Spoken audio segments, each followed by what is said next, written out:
안녕하세요. 6월 15일 화요일 아침입니다. 오늘도 주님의 소망이 넘치는 귀한 날 되기를 소원합니다.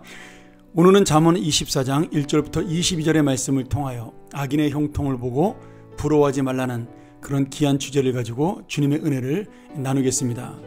오늘 이 내용은 우리가 악인의 형통을 부러워하지 말라라는 그런 금지 명령으로 시작하고 또 끝도 그렇게 해서 맺습니다. 이 악인의 형통을 부러워하지 말라는 교훈은 이미 23장 17절 또 18절에서 우리에게 말씀한 바가 있고요. 오늘 24장을 시작하면서 마지막 부분인 19절과 20절에서 다시 한번 너희는 악인을 부러워하거나 그 악인에 대해서 너무나 마음 아파하지 말라는 그런 내용들이 나오며 말씀을 맺고 있습니다. 우리가 특별히 이 악인의 형통을 보면서 우리의 마음속에 부러움이 생길 수 있다는 의미를 가지고 있는 거죠. 악인의 형통이라는 것은 무엇을 의미할까요? 이 세상적으로 잘되고 물질적인 부유함을 누리고 세상적인 명예를 누리고 권력을 누리는 그런 여러 가지 이야기들을 이 세상에서 원하는 것들을 얻은 그런 사람에 대한 이야기죠.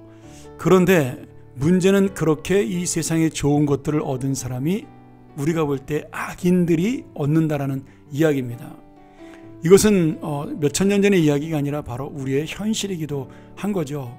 얼마든지 매스컴에서 보면 우리가 지도자로서 백성이나 이 나라를 먼저 생각하기보다 자기의 유익을 먼저 생각하는 사람들이 이익을 차지하고 있는 것을 볼 수 있고, 또한 많이 가진 자들이 더 많이 가지기 위해서 애를 쓰는 모습을 보면서 우리는 정말 그 악인의 모습을 볼 수가 있다라는 거죠. 많이 가졌기에 악인이 아니라 그 많이 가진 것을 가지고 자기의 유익만을 찾는 그런 이기적이기 때문에 악을 우리가 악인이라고 볼 수가 있습니다.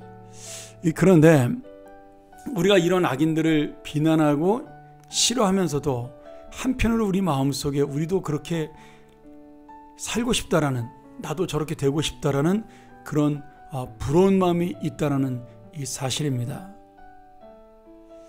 설마 그러겠냐? 그렇습니다. 우리가 이러한 상황이 닥쳤을 때, 악인처럼 그런 기회를 만났을 때 우리도 그들처럼 하나님의 뜻을 생각하지 아니하고 먼저 나의 욕심과 유익을 따라 살 수가 있는 겁니다.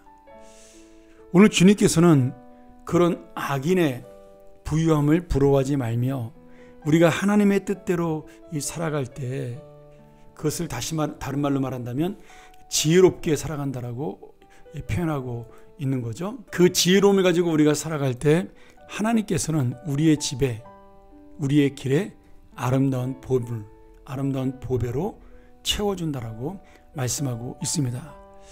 잠언 24장의 이 굉장히 중요한 어떤 핵심 단어로 집이라는 우리가 단어를 볼 수가 있습니다. 23장에서 우리가 길이라는 단어를 봤었는데요.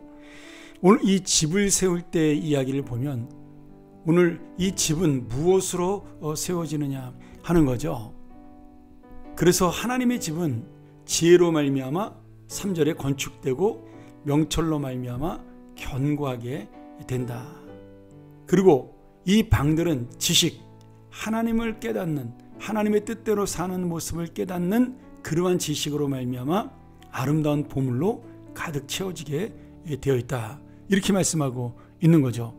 그러니 우리는 우리의 집에 악인이 채우는 물질, 악인이 채우는 세상의 명예, 악인이 채우는 세상의 권력, 수단 방법을 가리지 아니하고 하나님을 두려워하지 아니하고 자기의 욕심대로 살아와 그 집을 채웠던 그런 악인의 집을 부러워하지 말라는 겁니다. 결국 그 집은 우리 신약의 말씀대로 풀과 나무와 짚으로 만든 공력이 없는 집이기에 다 이 세상에서 사라질 그러한 약한 집에 불과하다라는 거죠. 그래서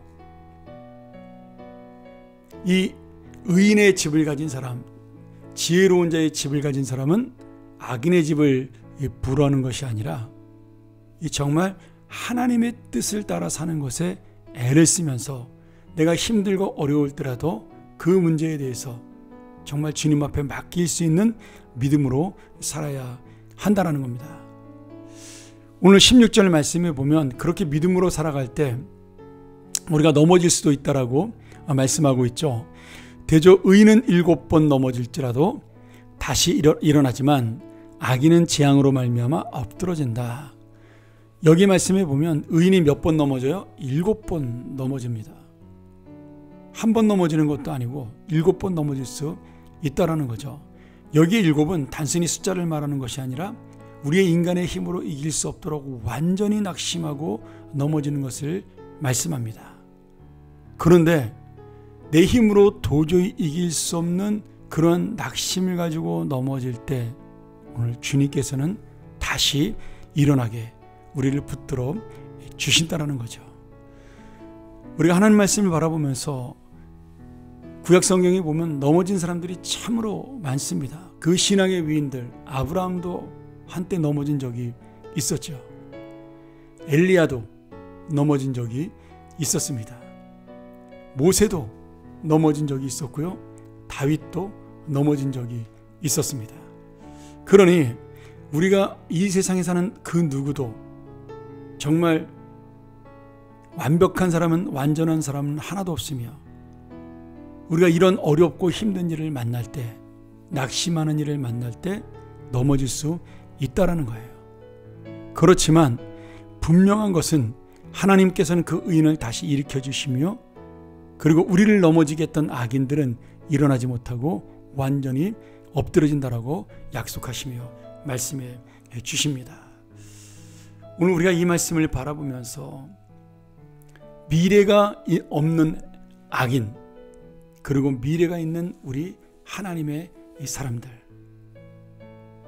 오늘 이 말씀을 기억하면서 반드시 그들은 멸망을 당하고 그들에겐 재앙이 임한다는 사실, 하나님이 재판하여 저들을 심판하신다는 사실을 놓치지 아니하고 우리가 정말 주님의 마음을 품고 19절에 다시 한번 말씀하지만 내 마음속에 악한 자들로 인해서 분노를 품지 말고 한을 품지 말고 그들이 잘 되는 것도 부러워하지 말아라. 그들은 미래가 없고 그들의 등불은 언젠가 꺼지며 그러니 그들과 함께 사귀지 말라는 이 주님의 말씀을 놓치지 말아야 합니다. 21절부터 말씀 보면 내 아들아 여호와와 왕을 경외하고 반역자와 더불어 사귀지 말라. 여기 여호와와 왕은 영적으로 하나님을 말씀하는 거겠죠. 반역자는 악인을 가리키는 것입니다. 그들이 세우는 모든 집은 결국 모래 위에 세운 집이라 무너집니다. 그러나 우리의 집은 참으로 힘들고 어려운 시간 속에 시간이 걸리고 고통스럽게 세워지는 집이지만 그것은 그만큼 단단하고 정말 하나님의 은혜로 세워지고 믿음으로 세워진 집이기에 끝까지 견딜 수 있다라는 거죠. 오늘 이 말씀 기억하면서 우리가 받을 진짜 복이 무엇이냐? 악인의 형통이 받는 것이 아니라 우리는 하나님이 주시는 가장 좋은 것을 받을 수 있다는 그 미래를 꿈꾸면서 다시 한번 우리의 마음속에 악인이 가는 길이 아닌 우리가 가는 믿음의 길을 따라가는 우리 하나님의 자녀들이 되기를 주의 이름으로 간절히 축원합니다. 우리 함께 기도하죠. 전능하신 아버지 하나님, 이 아침 이 어지럽고 힘든 세상을 살면서 내가 낙심할 일이 많고 넘어질 일이 많지만 오늘 내가 주님의 뜻대로 의롭게 살 때 7번 넘어져도 다시 일으키시는 주의 은혜를 만나는 인생 되게 하여 주옵소서. 주님, 내 믿음이 부족하여 낙심한 것 때문에, 이 상황 때문에 내가 넘어진 것 때문에 다른 것을 원망하거나 다른 사람을 내가 비난하거나 그것을 인하여 내 마음을 스스로 상처 주지 아니하고 오직 나는 주님을 바라보는 믿음, 주님을 붙드는 믿음으로 살게 하여 주시옵소서. 예수님의 이름으로 기도합나이다. 아멘. 오늘 다시 한번 이 말씀 묵상하면서 나는 악인을 부러워하는 사람이 아니었던가, 다시 한번 우리의 마음속을 다짐하면서 오늘 내가 하나님의 집을 바르게 세우는 믿음의 사람이 되게 해달라고 함께 기도하며 묵상하며 나아갑니다.